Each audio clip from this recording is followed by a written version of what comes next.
થોડા દિવસ પહેલા જ્યારે હું ટ્રેનમાં આવતી હતી ત્યારે મારી સામેની સીટમાં એક 7મા 8મા ધોરણમાં ભણતો એક છોકરો બેઠો હતો અને મેં જોયું કે તેના માથા પર સફેદ વાળ આવવા લાગ્યા હતા. હવે એક સમય હતો જ્યારે 40 થી 45 વર્ષની ઉંમર વટાવીએ એ પછી માથા પર સફેદ વાળ આવતા હતા. પછી ધીરે ધીરે એવો સમય આવવા લાગ્યો કે 25 થી 30 વર્ષના લોકો થાય ત્યારે તેમના માથા પર સફેદ વાળ આવવા લાગે છે. પરંતુ હવે અત્યારે તો એવો સમય આવી ગયો છે કે નાના બાળકોને પણ માથા પર સફેદ વાળ આવવા લાગે છે. હવે આ જે પ્રોબ્લેમ છે એ લગભગ લોકોને થઈ રહી છે, પરંતુ દરેક પ્રોબ્લેમનું સોલ્યુશન પણ હોય છે. એટલા માટે જો તમારા માથા પર પણ સફેદ વાળ આવવા લાગે છે તો તમે થોડા ઘરેલું નુસ્ખા અજમાવીને આ સફેદ વાળને હંમેશા માટે કાળા કરી શકો છો. હવે એ ક્યાં છે નુસ્ખા એ જાણવા માટે આ વિડીયો આખો જોઈ લેજો અને પ્લે સ્ટોર પર જઈને તમે અમારી એપ્લિકેશન પણ ડાઉનલોડ કરી શકો છો. તમે આવી ગયા છો વીટીવી ડિજિટલ પર ને મારું નામ છે મેઘા. હવે અત્યારે નાની ઉંમરમાં સફેદ વાળ આવવા લાગવા એ ન્યૂ નોર્મલ બની ચૂક્યું છે. પરંતુ પ્રશ્ન એ થાય કે નાની ઉંમરમાં કે મોટી ઉંમરમાં આ જે સફેદ વાળ છે એ આવે છે શા માટે? તો નેશનલ લાઇબ્રેરી ઓફ મેડિસિનના એક રિસર્ચ મુજબ જેનેટિક્સને કારણે નાની ઉંમરે વાળ જે છે એ સફેદ થઈ જાય છે. જો કે આ એકમાત્ર કારણ નથી. શરીરમાં વિટામિન B12, વિટામિન D3 અને કેલ્શિયમ જેવા વિટામિન્સ અને મિનરલ્સની ઉણપ હોય તો પણ આ જે વાળ છે એ વહેલા સફેદ થઈ જાય છે. હવે આ તો ઉણપની વાત કરીએ તો પ્રશ્ન એ થાય કે આપણા શરીરમાં બધી ઉણપ શા માટે થાય છે? તો સૌથી પહેલા તો આપણી ખાવા પીવાની જે આદતો છે તેના કારણે આપણા શરીરમાં ઘણા બધા વિટામિન્સ અને મિનરલ્સની ઉણપ થાય છે.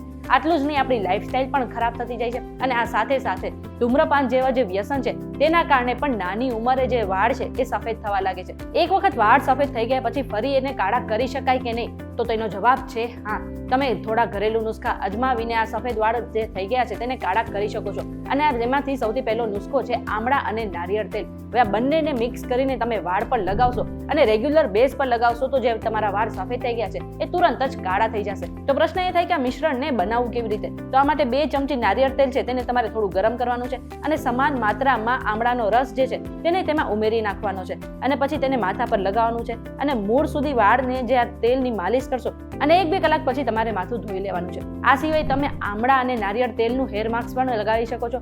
આ માટે તમારે જે નારિયેળ તેલ છે તેમાં આમળાનો પાવડર ઉમેરવાનો છે અને અડધો કલાક સુધી આ જે મિશ્રણ છે એ તમારે તમારા વાળ પર લગાવી રાખવાનું છે અને એ પછી તમારે જે ઠંડા પાણીથી તમારા વાળ ધોઈ નાખવાના છે.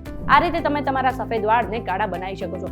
બીજો નુસ્ખો છે લીમડો અને નારિયેળ તેલ. હવે સામાન્ય રીતે આ બંનેના ઔષધીય ગુણધર્મો છે એ તમારા સફેદ વાળને કાળા બનાવી શકે છે. આ માટે તમારે નારિયેળ તેલને ગરમ કરવાનું છે, એ પછી તેમાં લીમડાના પાન ઉમેરવાના છે અને જ્યાં સુધી લીમડાના પાન કાળા ન પડી જાય ત્યાં સુધી આ બંને મિશ્રણને તમારે ઉકાળવાનું છે. એ પછી તેને ગાળીને તમારે તમારા હાથેથી હળવા હાથેથી તમારા માથા પર એટલે કે સ્કેલ્પ પર તેના દ્વારા મસાજ કરવાની છે અને 2 કલાક પછી વાળ ધોઈ લેવાના છે. ત્રીજું છે નારિયેળ તેલ અને લીંબુ. એવું કહેવાય છે કે નારિયેળ તેલમાં એન્ટીઓક્સિડન્ટ હોય છે અને લીંબુમાં વિટામિન C હોય છે. આ બંને વસ્તુ આપણા વાળ માટે ખૂબ જ સારી છે. એટલે બંનેના મિશ્રણને મિક્સ કરીને તમારે વાળ પર લગાવવાનું છે અને અડધો કલાક રાખ્યા પછી તમારે ઠંડા પાણીથી વાળને ધોઈ લેવાના છે.